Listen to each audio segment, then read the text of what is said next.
Hello mga ka-farmers, welcome back to my channel. Merong subscribers dito sa atin na nagtatanong kung bakit nga ba palaging namamatay ang mga sisiw. So yun ang ating topic ngayong araw na ito. So ito na yung mga mix po ito mga ka-farmers. Merong mga upgraded native chicken at meron din dito yung ating mga crosses ng yung Rhode Island Red at saka yung White Leghorn. Merong pa ilan-ilan na Black Australorp, Barred Rock. So mostly dito ay yung puti natin na crosses ng White Leghorn nakakross sa Barred Rock. So yan, malalaki na sila. So papakainin natin.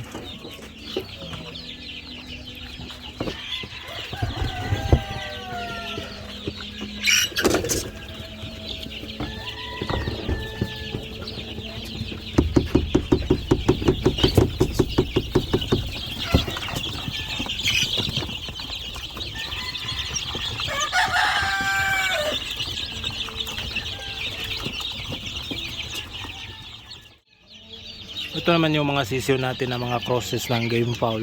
So ito yung ilalagay natin sa kulungan ng ginawa natin. So yung bagong kulungan natin, isi-separate natin itong mga lalaki. Yung mga lalaki at saka babae, isi-separate natin sila. Dahil sa mga edad nito, sa susunod na mga linggo ay sigurong magpapaluan na ito. Yung mga lalaki dyan nagpapaluan na. Kailangan natin i-separate sila. Sin mga ka-farmers, isa sa mga critical stage ng mga manok ay yung sa sisiw. So pagkapisa pa lang yan mga ka-farmers ay kinakailangan na natin silang bigyan tuon ng pansin o bigyan man lang natin sila ng mga vitamins para ma-boost yung kanilang immune system. Meron naman tayong mga commercial na vitamins na pwede natin gamitin at para yung electrolytes din ay kinakailangan ng mga sisiw natin. Kung wala naman kayong budget ay pwede tayong maglagay ng brown sugar. Hindi naman tayo kailangang gumastos niya na malaki. Brown sugar na ilalagay natin sa tubig for 5 days galing pagkapisa nila. So yun yung ipapainom natin para ma-boost yung kanilang immune system. Pangalawa mga ka-farmers ay yung kanilang beddings o setup ng brooder ng ating mga sisiw. So sa mga stage na yan ay kinakailangan pa talaga nilang ng ilaw. So yung ilaw na gagamitin nyo ay yung incandescent kung hindi kayo nagpapapisa ng yung traditional na papagpisa, merong inahin. Pero kung incubator yung ginamit nyo ay kinakailangan kayo ng incandescent bulb o yung bulb na kulay dilaw na iinit yun. So yun yung serve as init sa loob ng brooder ng mga sisiw natin. Pangatlo is kinakailangan yung brooder natin ay hindi tinatamaan ng malakas na hangin. So mas mabuti kung nasa loob ng bahay o sa loob ng kwarto o tinatakpan nyo yung brooder nyo para hindi sila matamaan ng malakas na hangin o giginawin sila. At yun yung isa sa mga dahilan kung bakit rin sila nanghihina at namamatay. At yung pang-apat mga ka-farmers, bigyan sila natin ng feeds na naaayon sa edad nila. So wag natin silang bigyan ng, for example, week old pa lang yung sisiw natin, bibigyan na natin sila ng Integra 2000 which is malalaki na yun na butil ng na feeds. So mas mabuti dyan kung week old pa lang, day old hanggang 1 month old ay yung pinong-pino na booster ang ilalagay natin o ipapakain natin sa kanila. Panglima rin mga ka-farmers, kinakailangan nating magbakuna ng mga sisiw natin. So yung pagbabakuna ay para sa akin ay mandatory talaga. Pero yung iba, merong iba na farmer na hindi sila nagbabakuna ng kanilang mga manok. So para sa akin, nakadepende na rin yan sa area na nasan kayo. So kung yung area nyo ay palaging dinadapuan ng sakit, katulad ng yung aratay, yung atay, dungoy, yung mga sakit na yon, so kinakailangan talaga magbakuna. Pero yung area nyo naman, kung hindi tinatamaan ng mga ganitong sakit, ay ayos lang kung walang bakuna yung mga manok natin. So merong mga bakuna niyan, yung B1B1 plain para sa mga bagong pisa. Pagdating ng mga 2 weeks old, yung programa ko sa pagbabakuna is pagdating ng 2 weeks old, doon na ako nagbabakuna ng Lasota. So yun lang yung para sa akin, ang pinaka-importante is yung Lasota. Yun yung para makaiwas sa yung dungoy, atay, yung mga sakit na yun. At pwede din tayong bakuna ng Cowpox. Isa din yun sa mga sanhi kung bakit yung mga sisiw natin ay namamatay dahil galing yan sa mga lamok. So kapag yung mga sisiw natin ay nakagat ng mga lamok during sa gabi or kung ang area nyo medyo maraming lamok, ay talagang magbubulutong yung mga manok natin, at kung meron na silang bulutong o mga kagat sa muka, kinukuskus nila yung kanilang kuko at doon na magkakasipon, magkakasakit, lumuluha yung mga mata ng mga sisiw natin. Kung hindi naman kayo makapagbakuna ng Fowlpox, pwede nyo lang lagyan ng ilaw yung mga sisiw nyo, especially during gabi, dahil doon talaga umaatake yung mga lamok at hindi makakita yung mga sisiw natin. So kapag merong ilaw mga ka-farmers, yung mga sisiw natin ay makikita nila yung mga lamok na lumilipad at kakainin nila yon. So kung wala namang ilaw, hindi sila makakakita, at yun yung time na makakagat yung kanilang mukha, at yun ang time din na bubulutungin yung mga sisiw natin. So yun ang mga dapat nating iwasan during sa mga sisiw stage pa lang. Meron ding iba mga ka-farmers na maaga silang nag-free range ng kanilang mga sisiw. So para sa akin, ang pag-free range ng mga sisiw ay okay lang naman, pero kinakailangan yung proper na merong pabahay talaga, which is kung hapon or gabi papapasukin doon sa bahay na sirado or close yung paligid para hindi tamaan ng malakas na hangin. So isa ding sanhi kung bakit nangihina yung mga sisiw natin sa free range ay yung malakas na hangin o maginaw during sa gabi. So kinakailangan close talaga yung pabahay nyo sa mga sisiw during sa gabi, at meron talagang ilaw na nakalagay. So sa umaga pwede nyo i-free range yung mga sisiw nyo, at sa gabi or sa hapon kinakailangan pasok agad doon sa inyong pabahay, o sa kung meron kayong brooder, doon yun na ipasok.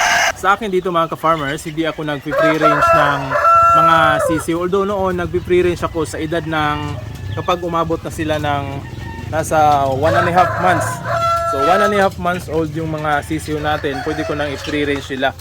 Pero below doon mga ka-farmers ay hindi ko pa sila binababa sa lupa.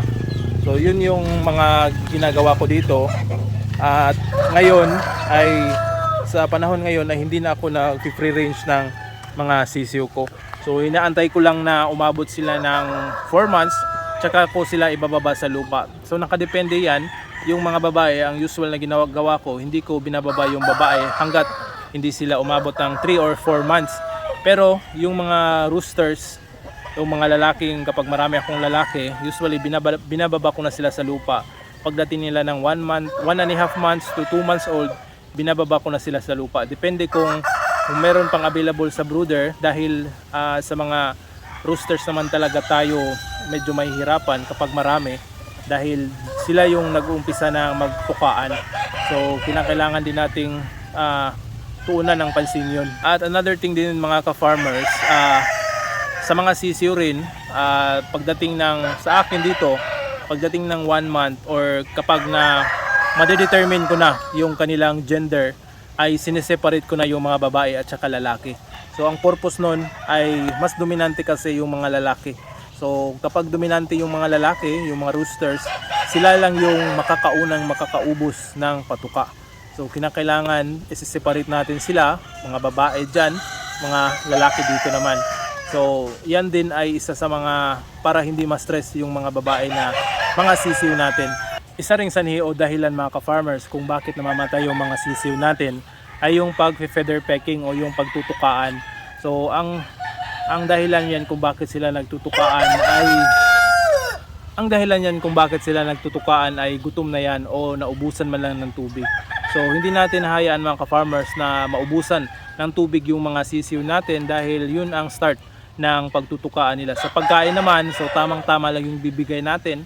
Mas mabuti kung 3 beses sa isang araw magpapakain, umaga, tanghali at saka hapon.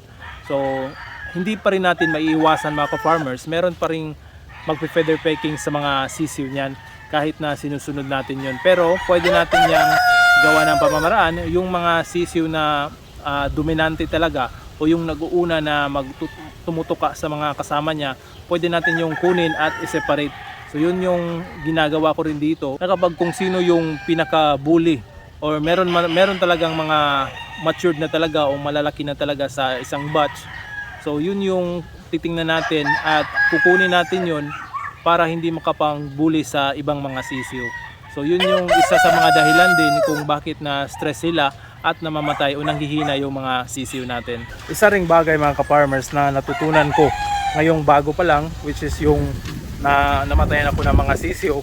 Ang natutunan ko mga ka-farmers ay kapag meron ng nag-start na manghihina sa mga sisiw natin, o meron kahit isa man lang na makikita natin na nanghina, pwede natin yang i-separate at bigyan agad ng gamot. So mas mabuti kapag lahat ng nasa grupo ay makakainom ng gamot para hindi na kumalat yung kanilang sakit at maagapan natin agad yung kanilang mga sakit.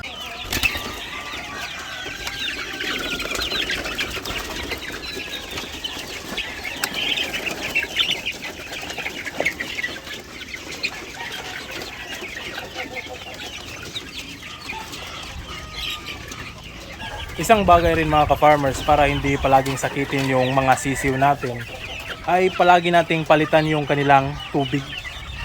So umaga, tanghali, hanggat maaari tanghali palitan hanggang hapon at saka gabi. So dito sa akin dalawang beses ako magpapalit ng tubig, sa umaga, sa hapon, at paminsan-minsan kapag nagpapakain ako during sa gabi, pinapalitan ko yung tubig inumin nila. So ang tendency kasi niyan mga ka-farmers, dahil yung tubig na ito ay kapag aabot ito ng siguro mga 4 to 5 hours na naka-imbak lang dito, ay may amoy talaga, mabahong amoy dito sa loob. So yun yung iiwasan natin na mainom sa ating mga sisiw.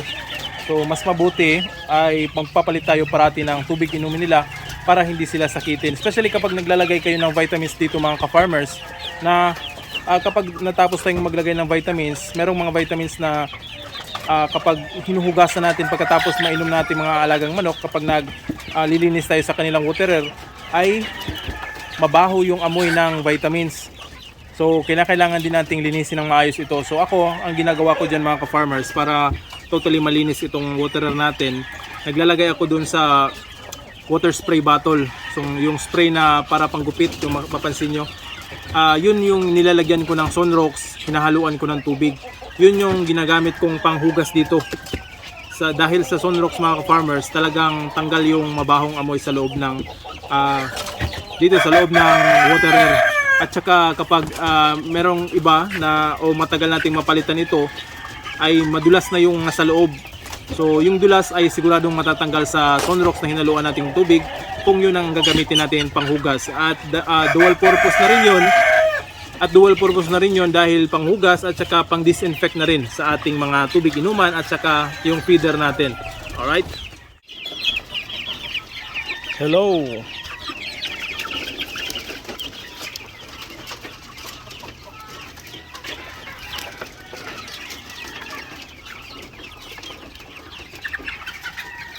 So ngayong hapon ay magpapalit tayo ng tubig nila. So kaninang umaga plain water lang yung binigay natin dahil successive yung days na binigyan sila natin ng vitamins. So ngayon plain na tubig lang muna, at sa mga susunod na araw tsaka naman tayo maglalagay ng vitamins dito. Alright.